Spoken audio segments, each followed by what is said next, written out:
Assalamualaikum teman-teman, saya Randy Adha, Sekilas IT. Wow, kali ini saya kedatangan paket yang super besar sekali. Dan di dalamnya, ini adalah komponen yang sangat penting teman-teman. Kalau nggak ada komponen ini, PC kita nggak akan nyala. Kita akan langsung saja buka ya. Wow, badag ya, gede. Kira-kira apa isinya? Pastinya udah tahu ya di judulnya gitu. Tapi, wah, besar banget. Saya keluarin dulu. Oke, yang pertama ini dia. Ini adalah power supply dari XPG. Ya, ini memang power supply ada yang baru dari XPG. Cuman bukan baru sih, ada pembaharuan aja gitu ya. Nah, di sini saya kedatangan 4 power supply dari XPG ya. Kalau kita rakit PC middle ke bawah, biasanya ini jadi andalan ya si XPG Pylon, karena banyak atau sering banget lah saya rakit PC menggunakan power supply ini. Nah, series XPG Pylon ini tuh non modular, sertifikasinya udah 80 plus bronze, menggunakan kapasitor dari Jepang juga. Beberapa bulan lalu saya udah bahas tuh ya XPG Pylon ini. Nanti kalian bisa cek deh untuk video review lebih lengkapnya. Nah, ini lanjut nih kakaknya si XPG Pylon. Dan ini dia yang terbaru adalah XPG Core Reactor 2 yang saya dapat sih di sini 750 watt sama 850 watt. Sebelumnya memang ada ya XPG Core Reactor yang pertama. Terus ada lagi Core Reactor 2, itu yang di tahun lalu. Cuman sertifikasinya masih ATX 3.0.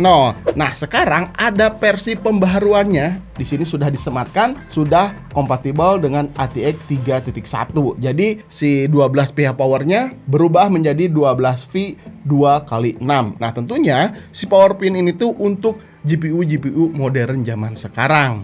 Di sini saya juga jadi penasaran, apakah yang membedakan dari si Core Reactor itu hanya dari sertifikasi atau kompatibelnya ATX 3.1 atau ada yang lain? Kita akan bongkar nanti, kita lihat jeroannya ya, supaya nggak penasaran apakah bagus atau enggaknya.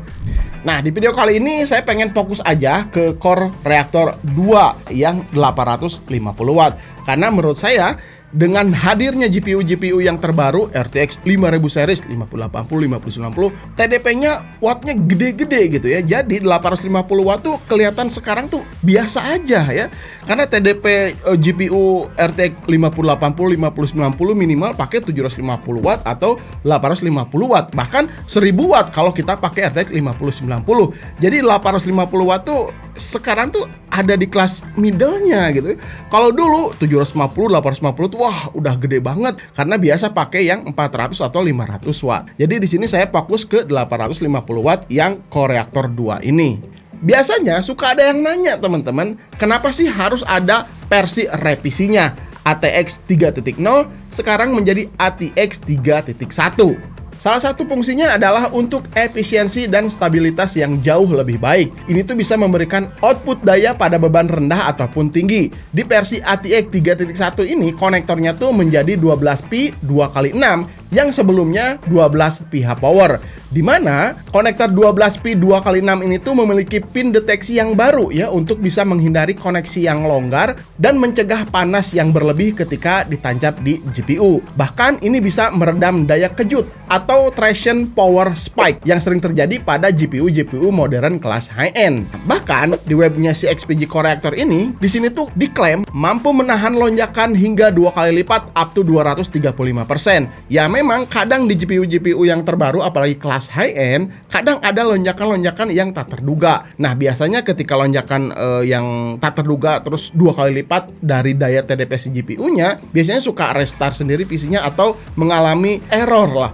Tapi dengan adanya fitur yang disematkan si Core Reactor ini bisa menahan sampai 235%, maka ketika GPU ini melakukan lonjakan yang secara tiba-tiba kejutan daya yang 2 kali lipat itu bisa dihandle oleh power supply si Core Reactor 2 ini. Dan pastinya XPG Core Reactor ini sudah dilengkapi 8 proteksi seperti OVV, OPP, SCP, OCP, UPP, OTP, NLO, dan SIP.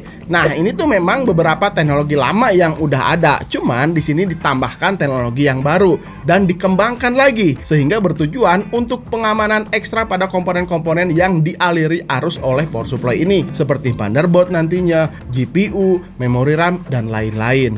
Terus tidak hanya itu saja, sertifikasinya udah ada 80 plus dan sudah ada sertifikasi Cybernetic Platinum ETA A dan standar plus plus lambda.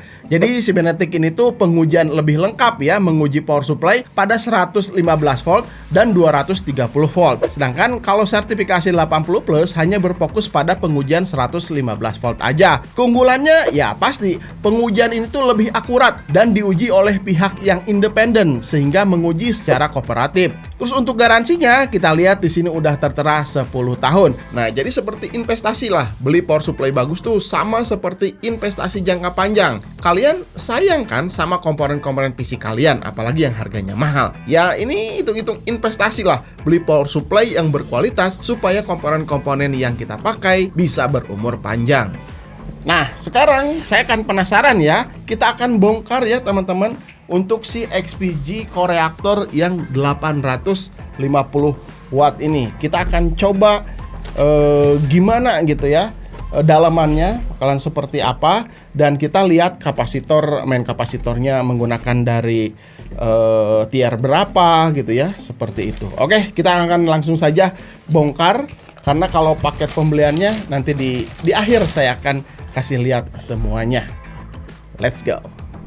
Nah teman-teman, udah saya bongkar jeroannya seperti ini. Saya bongkar segelnya aja nggak apa-apa ya untuk memuaskan rasa penasaran. Di sini kita lihat ya, untuk jeroannya terlihat memang lebih padat. Terus tidak seperti power supply yang biasa, terlihat lebih premium ya. Jadi lebih padat. Motherboardnya juga ada beberapa motherboard yang besarnya ada di bawah. Terus untuk pin modularnya juga ada motherboard terpisah lagi. Ya intinya padat lah gitu ya. Kalau misalkan kita lihat power supply yang biasa-biasa, kopong gitu, kurang padat. Kalau ini ya memang udah terlihat lebih premium. Terus si bahannya juga kayaknya lebih, ya memang lebih kokoh gitu ya dibandingkan power supply yang sebelumnya saya pernah bongkar juga. Bahkan si pilon juga pernah saya bongkar, kualitasnya sedikit yang lebih tebal yang ini gitu. Oke, kita akan lihat di sini langsung saja ya. Kita lihat dari pertama masuk arusnya sudah ada beberapa kapasitor. Nah ini kita lihat ya, terus ada regulator, terus ada induktor juga. Nah ini filter atau penyaringan awal ya, ini udah ketat banget. Ya, jadi arus masuk terus disaring oleh beberapa kapasitor juga. Ini ya meyakinkan banget kalau misalkan power supply ini tuh benar-benar aman. Terus ya saya juga kurang ngerti ya semuanya. Yang pasti di sini saya pengen lihat kapasitor yang besarnya aja, yang gede ya. Di sini terlihat warnanya kecoklatan. Ini dari Semicon ya. Nah ini dari Semicon. Ini kapasitor asli Jepang, termasuk tier 1. Brand ini tuh sudah terbukti sejak puluhan tahun, lalu menjadi andalan produsen-produsen power supply ternama. Nah, gitu intinya ya. Terus saya lihat juga kapasitor-kapasitor yang kecil ini dari Nichicon ya. Nichicon juga dari Jepang juga. Kalau misalkan saya lihat dari tier list ya, memang ini masih termasuk tier list 1 kapasitor Jepang seperti Rubicon, Semicon, Nichicon, terus Panasonic itu masuk ke jajaran tier 1 ya. Wah, mantap banget ya. Jadi di sini saya nggak sia-sia ya bongkar si power supply-nya untuk bisa memastikan jeroannya tuh memang berkualitas seperti ini. Untuk kapasitor, main kapasitornya di sini kita lihat dulu ya. Dia tuh punya spek 450 volt dengan 680 mikrofarad, 105 derajat Celcius. Ya memang terbukti ya di website resminya dia menyebutkan 100% kapasitor menggunakan dari Jepang juga. Oke, mantap lah.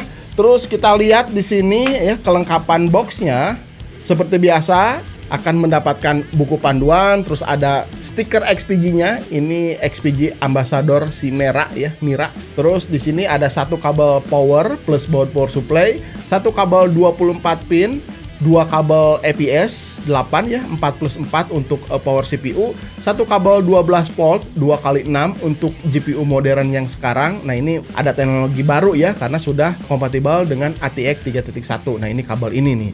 Terus lanjut dua kabel PCIe 6+2, dua kali PCIe 6+2 tuh 6+2. Jadi totalnya di sini ada 4 ya untuk kabel konvensional untuk GPU yang terdahulu. Terus lanjut ada dua kabel SATA yang 4 mata dan ada kabel molek juga. Nah, intinya seperti itulah. Ini kelengkapannya cukup lengkap dan si kabelnya juga di sini ada sertifikasinya ya, teman-teman. Jadi bukan kabel-kabel yang biasa, karena untuk menahan daya yang cukup besar, ya kabel-kabelnya ini harus berserat yang cukup bagus. Ya, intinya seperti itulah. Terus kalau masalah harga ya, karena sekarang XPG ini sudah didistribusikan oleh 2 distributor. Yang pertama ada Sempurna Utama dan yang kedua ada Agres ID. Jadi harganya tuh nggak akan digoreng-goreng lagi karena stoknya bakalan banyak. Kalau kemarin-kemarin stoknya sedikit, jadi harganya digoreng ya. Mentang-mentang power supply-nya banyak fitur, banyak yang cari, terus bisa direkomendasikan juga, akhirnya harganya digoreng jadi lebih mahal. Nah, kalau sekarang mudah-mudahan enggak ya. Kalau dilihat di marketplace, untuk si Pylon 550 watt sekitar 729 ribuan. Ya kurang naik sedikit lah ya, 720 atau 730 itu wajar. Untuk si Pylon 650 watt di 799 ribuan. Core reaktor 2 750 watt di 1.550 ribuan. Dan untuk si core reaktor 2 yang 850 watt ini 1.699 ribuan. Ya kira-kira rentang harganya di sini. Ya lumayan cukup kompetitif lah ya dengan brand-brand yang lain. 850 watt, terus yang 1000 wattnya di 2,9 juta dan yang paling tinggi 1200 watt di 3,5 jutaan. Nah, kira-kira seperti itu teman-teman.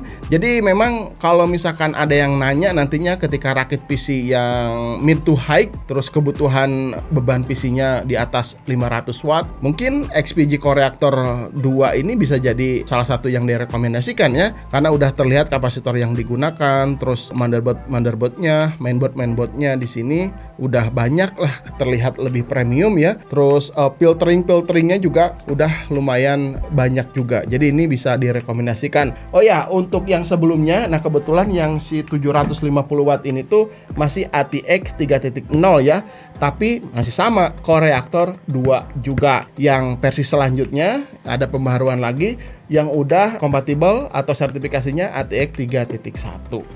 Oke, mungkin gitu aja teman-teman. Gimana menurut kalian tentang power supply dari XPG? Ya memang di sini power supply dari XPG tidak main-main ya. Ada beberapa varian juga, mulai dari Pylon, terus Core Reactor, terus ada Fusion, terus ada Cybercore. Lupalah, nanti saya akan simpen lah lengkapnya di sini ya. Tapi yang saya temukan di Indonesia yang banyak pembelinya mungkin ya, banyak yang cari si Pylon dan si Core Reactor ini, mungkin bisa jadi calonnya nanti untuk ke depannya. Oke, gitu aja teman-teman. Mudah-mudahan video ini bisa bermanfaat untuk kalian. Saya Randy Adha, Sekilas IT. Assalamualaikum warahmatullahi wabarakatuh. Salam teknologi.